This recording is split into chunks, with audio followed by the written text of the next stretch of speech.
আসসালামু আলাইকুম শিক্ষার্থীরা, আশা করছি তোমরা সকলেই ভালো আছো।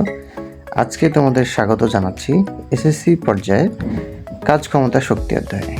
খুব সহজে আমরা এই অধ্যায়টি পড়ার চেষ্টা করব। এটি অত্যন্ত গুরুত্বপূর্ণ একটি অধ্যায়, এসএসসি 2028 ব্যাচের জন্য চলমান বর্তমানে এটি। তাই আজকে আমরা কাজ ক্ষমতা শক্তি অধ্যায়ের কাজ অংশটি নিয়ে আলোচনা করব। তোমাদের সকলকে আজকের ক্লাসে স্বাগত জানাচ্ছি। তোমরা চটপট বই খাতা নিয়ে বসে পড়ো এবং নোট শুরু করে দাও। যেহেতু আমরা কাজ নিয়ে আলোচনা করব, তাই কাজের সংজ্ঞাটি শুরুতেই জেনে নেব। কাজ কাকে বলে? যদি কোনো বস্তুর উপর বল প্রয়োগ করা হয় এবং যদি ওই বস্তুটির সরণ বলের দিকে হয়, তাহলে বল এবং সরণের গুণফলকে কাজ বলে। আমরা আরেকটু অন্যভাবে যদি বলি, বল এবং বলের দিকে সরণের গুণফলকে কাজ বলে। কিন্তু সবসময় যে বলের দিকে বস্তুর সরণ ঘটবে তা নয়। তোমরা যে চিত্রটি দেখতে পাচ্ছ, সেখানে একটি বালক একটি ব্লককে এফ বল প্রয়োগ করে বলের দিকে এস পরিমাণ ঠেলে নিয়ে যাচ্ছে, অর্থাৎ এখানে ব্লকটির সরণ হচ্ছে এস। তাহলে এই ক্ষেত্রে কাজ কত হবে? এক্ষেত্রে কাজ ডাব্লিউ সমান সমান এফ এস। কেন? কারণ বলের দিকে বস্তুটির সরণ হলো এস পরিমাণ। তোমরা আরও একটি চিত্র দেখতে পাচ্ছ, এখানেও বলের দিকে বস্তুটির সরণ হচ্ছে। তাহলে এই যে দুইটা চিত্র, এই দুইটা চিত্রের জন্য আমাদের কাজের পরিমাণটা কত হবে? এই দুইটা চিত্রেই তোমরা দেখতে পাচ্ছ যে যেদিকে বল প্রয়োগ করা হচ্ছে সেদিকে বস্তুর সরণ ঘটছে। তাই এখানে আমাদের কৃত কাজ ডাব্লিউ সমান সমান এফ এস। এখন তোমরা দেখতে পাচ্ছ এখানে যেদিকে বল প্রয়োগ করা হচ্ছে সেদিকে বস্তুর সরণ ঘটেনি, না ঘটে বলের দিকের সাথে থিটা কোণের বস্তুটির সরণ ঘটছে। তাহলে এক্ষেত্রে কৃত কাজের পরিমাণ আমরা কিভাবে নির্ণয় করতে পারি, চলো তা একটু দেখব। এখানে বস্তুটির উপরে এ থেকে বি বরাবর এফ বল প্রয়োগ করা হচ্ছে, কিন্তু বস্তুটি এ বি এর সাথে থিটা কোণে এসি বরাবর এস দূরত্ব অতিক্রম করছে। তাহলে এই ক্ষেত্রে আমাদের কাজের পরিমাণটা কত হবে?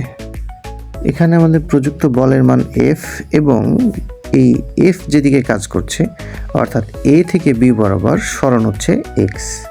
দেখো, তাহলে আমরা এখানে লিখতে পারি ডাব্লিউ সমান সমান এফ এক্স। তাহলে এই এক্স এর মান কীভাবে পাবো? এই এক্স এর মান বের করার জন্য সি বিন্দু থেকে এ বি এর উপরে আমাদের একটি লম্ব টানতে হবে। তাহলে আমরা একটা সিডি লম্ব টেনে নিলাম। তাহলে এখন সি এ ডি এটা আমাদের একটা ত্রিভুজ।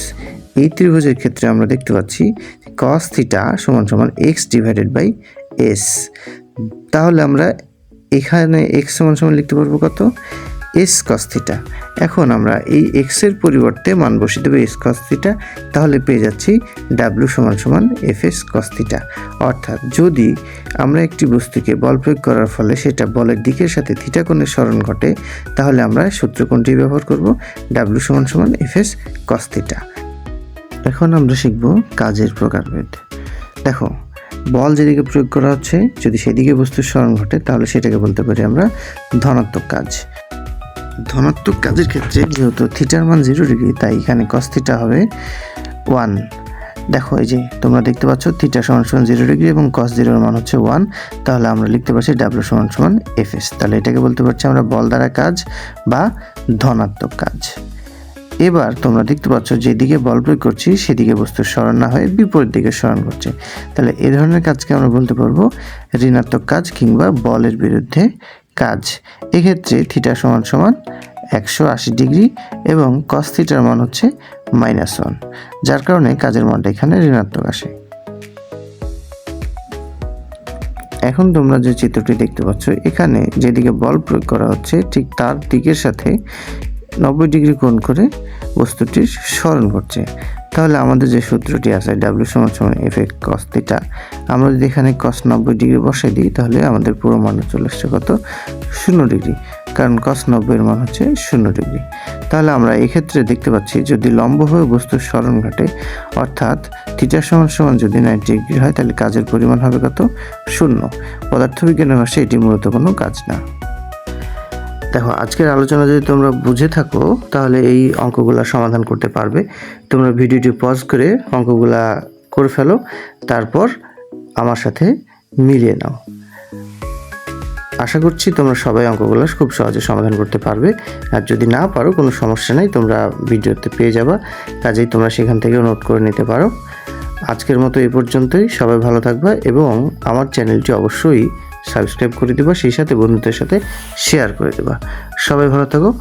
আসসালামু আলাইকুম, আল্লাহ হাফেজ।